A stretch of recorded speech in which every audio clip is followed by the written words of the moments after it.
Part 1. My name is Chloe. I'm 22, a year out of college, and I'm pretty sure I'm a walking, talking paradox. I'm the responsible one, the good daughter, the one who always followed the rules. And yet, here I am, feeling like my entire life is a tangled mess of unpaid bills, simmering resentment, and a gaping hole where my future should be. It's a cliche, I know. The quarter-life crisis is practically a cultural trope. But trust me, my situation is a little more nuanced. Or, as I prefer to think of it, completely and utterly screwed up. It started subtly, like a hairline crack in a windshield. You barely notice it at first. Then, bam. The whole damn thing shatters, and you're left picking up the pieces, trying to figure out how to keep the rain out. It was my senior year of high school. The air was so thick with anticipation, with the scent of new beginnings, and the looming threat of debt that it almost choked me. College applications were piling up, acceptance letters were starting to arrive, and the financial aid forms, the bane of every teenager's existence, were demanding my every free moment. I was simultaneously exhilarated and terrified. The weight of my future, the weight of potential loans, was already pressing down on me. But the exhilaration outweighed the terror. I had a plan, a dream I'd been nurturing since I was a little girl playing with a toy doctor's kit. I was ecstatic when I got the acceptance letter to State University. I had always wanted to be a doctor, so I was accepted into their pre-med program. State wasn't the flashiest school, the most prestigious. But it was close to home, a decent institution, and most importantly, it was affordable. It was also the place where I was going to follow my ambitions and build the career of my dreams. And my parents, bless their hearts, had always been incredibly supportive of my aspirations. We weren't rich, but we weren't struggling either. They worked hard, scrimped and saved, and they made sure I had everything I needed, even the things I didn't need but really wanted. They were my biggest cheerleaders, constantly encouraging me to chase my dreams. They understood that becoming a doctor was my goal. They'd also managed to save a decent amount of money for college. Not a fortune, but enough to cover a significant portion of my tuition, books, and living expenses for at least the first 2 years. It was a small nest egg, a carefully guarded treasure chest, a symbol of their commitment to my education. It was earmarked, quite explicitly, for my education. At least, that's what I always believed. That was, until everything changed. Until my carefully constructed world came crashing down around me. The crack in my windshield, as it were, was about to spread. The sun was about to set, and I was to blame. Then came the bombshell. The seismic event that shattered my reality. My younger sister, Emily, had gotten into her dream school. It was a ridiculously expensive, private university across the country, the kind of place that seemed reserved for the children of the ultra-wealthy. A place where only the most exceptional were accepted. And in her own right, she was exceptional. The catch? Well, it wasn't one catch, but a dozen. The main catch was that my parents hadn't saved nearly enough money for Emily's tuition. They needed a miracle. They needed something, anything. Something that had to happen now. The only problem? I was the miracle. I was the solution to their problem. Chloe, honey, my mom started, her voice thick with that saccharine, sugar-sweet tone I knew meant trouble, like a promise of a nasty surprise. Emily needs our help. The money. The college money. The money specifically set aside for my education. They wanted me to give it to Emily. They wanted me to sacrifice my future, my dreams, my hard work, so that my sister could pursue hers. The crack? It had just spread a little wider. And I knew right then that my life would never be the same. Part 2. The argument that followed was a marathon, a grueling test of wills that stretched on for hours. It unfolded in the kitchen, the heart of our home, the place where we had shared countless meals, celebrated birthdays, and navigated the everyday dramas of family life. But on that night, the kitchen felt like a battlefield, a war zone where the stakes were impossibly high. It was fueled by tears, accusations, and the slow, agonizing realization that my parents valued Emily's ambitions over my own. The air was thick with unspoken resentments, with years of pent-up frustrations, with the weight of expectations that had been silently building for years. But I got into State University. I worked so hard. I have a plan. I cried. my voice cracking with desperation. It's a great school, it will do you good. The state pre-med program is good. And it's affordable. You won't leave with so much debt. My father's voice boomed, echoing around the small kitchen, trying to drown out my pleas. He was trying to be reasonable, to present a logical argument, but his words rang hollow. He was trying to convince me that state was a perfectly acceptable alternative, that it was the sensible choice. The only problem was that they knew I didn't want that. They knew I could go to the better school, the private school, if not for Emily. I could have gone there, but my aspirations for medicine were much bigger and my dreams demanded more. My mother, her face etched with a mixture of guilt and determination, chimed in, her voice softer, but no less firm. Chloe, honey, this is an opportunity for Emily. It's a chance for her to reach her full potential. We can't let it pass her by. They cited Emily's potential, her talent, her need to experience the best education that a private school could provide. They painted a picture of Emily's future, a future filled with endless opportunities, prestigious internships, and connections that would open doors to a world I could only dream of. It's an investment in her future, Chloe, my mother pleaded, her eyes glistening with tears. You can go to state, get a degree, and save some money for med school. It'll just take you a bit longer. I felt like I was suffocating, like the walls were closing in on me. My own dreams, my own hard work, my own future were suddenly secondary, insignificant, expendable. It was like my entire identity had been reduced to a mere placeholder, a stepping stone to pave the way for Emily's success. The message was clear. Emily was the chosen one, the priority, the one destined for greatness. I, on the other hand, could take a back seat, fade into the background, sacrifice my own aspirations for the greater good of the family. Because I was the eldest, the responsible one, the one who always put others first. That was my role, my purpose. And I was failing miserably at it. My parents are traditional. They had their own ideas about family, about duty, about sacrifice. They believed that as the eldest child, it was my responsibility to support my younger siblings, to help them achieve their goals, even if it meant putting my own dreams on hold. It was an unspoken expectation, a silent burden I had carried for as long as I could remember. The thing is, it wasn't fair. It wasn't right. It didn't matter. I tried my best to reason with them, to explain how much this meant to me, how hard I had worked, how important it was for me to pursue my dreams. I tried to make them understand the crushing weight of their expectations, the suffocating pressure of their decision. But it was like talking to a brick wall. They were set on their decision, unyielding in their conviction. They weren't swayed by my tears, by my pleas, by my desperation. They had made up their minds, and there was nothing I could do to change them. Eventually, worn down by their relentless pressure, by the guilt trips, by the sheer exhaustion of fighting a battle I knew I couldn't win, I reluctantly agreed. I agreed to transfer my college money to Emily's account, to sacrifice my dream of attending state. I was forced to transfer my funds.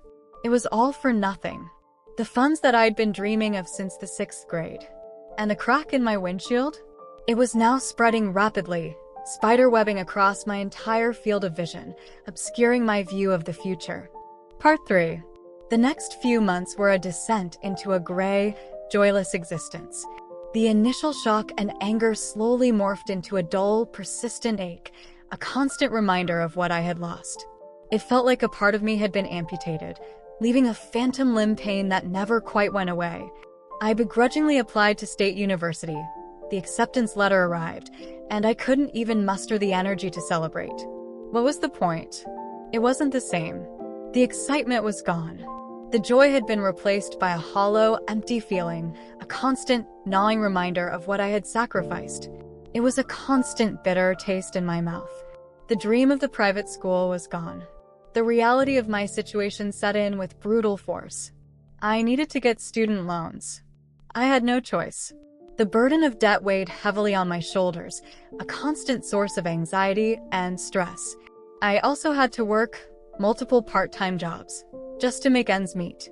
I was stretched thin, juggling classes, studying, and endless shifts at the local coffee shop and as a tutor.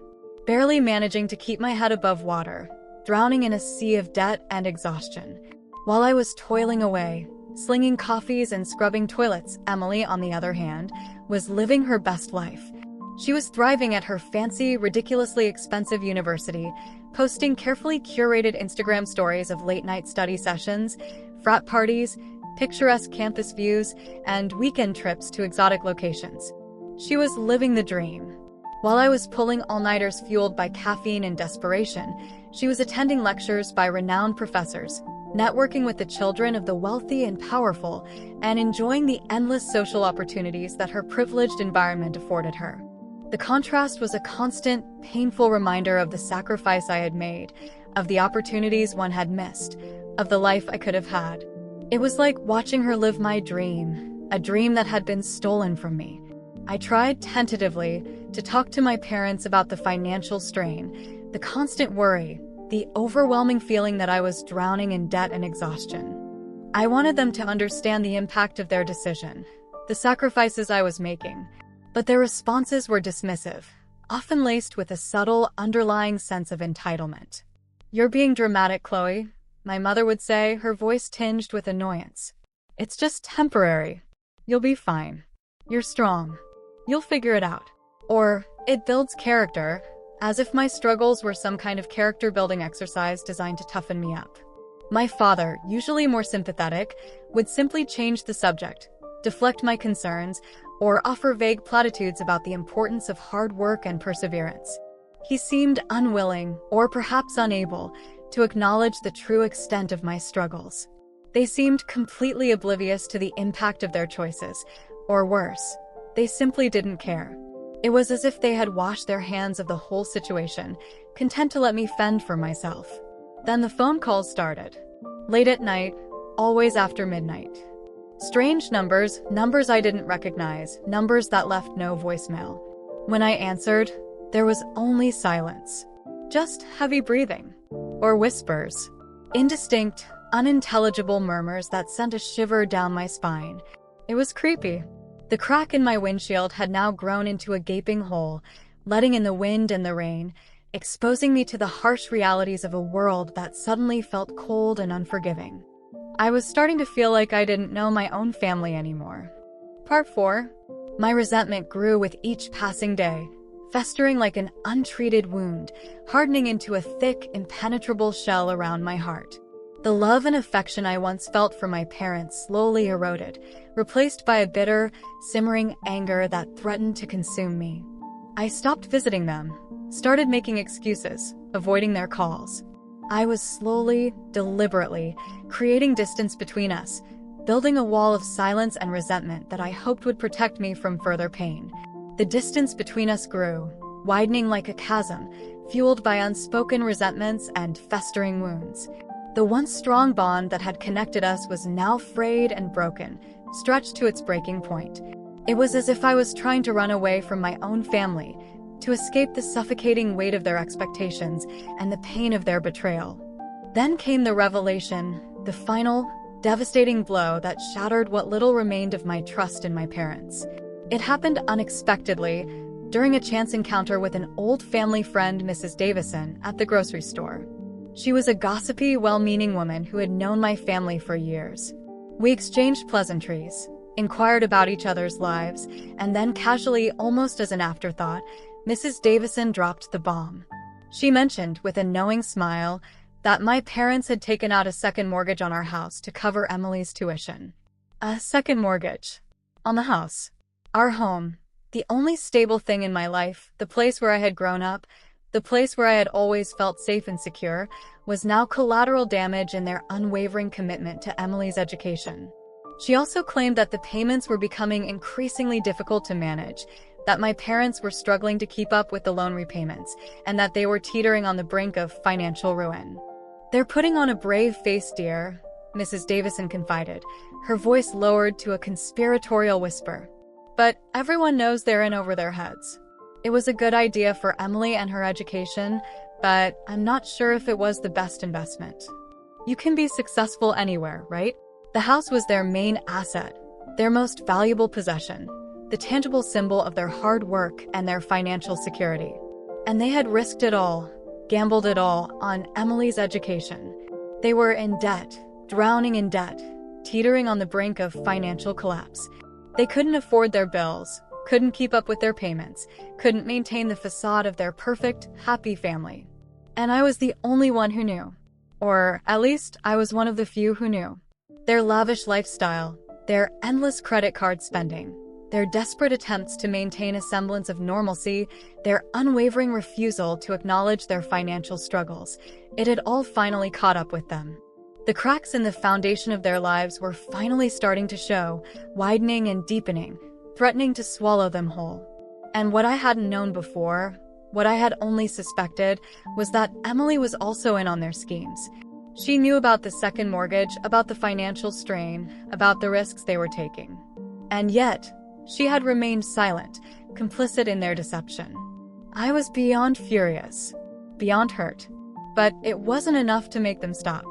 The phone calls continued, relentless and unnerving.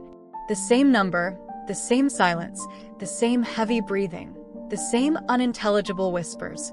It was a constant reminder that something was wrong, that something was unraveling, that something terrible was about to happen. I was terrified. I confronted them again. I demanded answers, demanded the truth.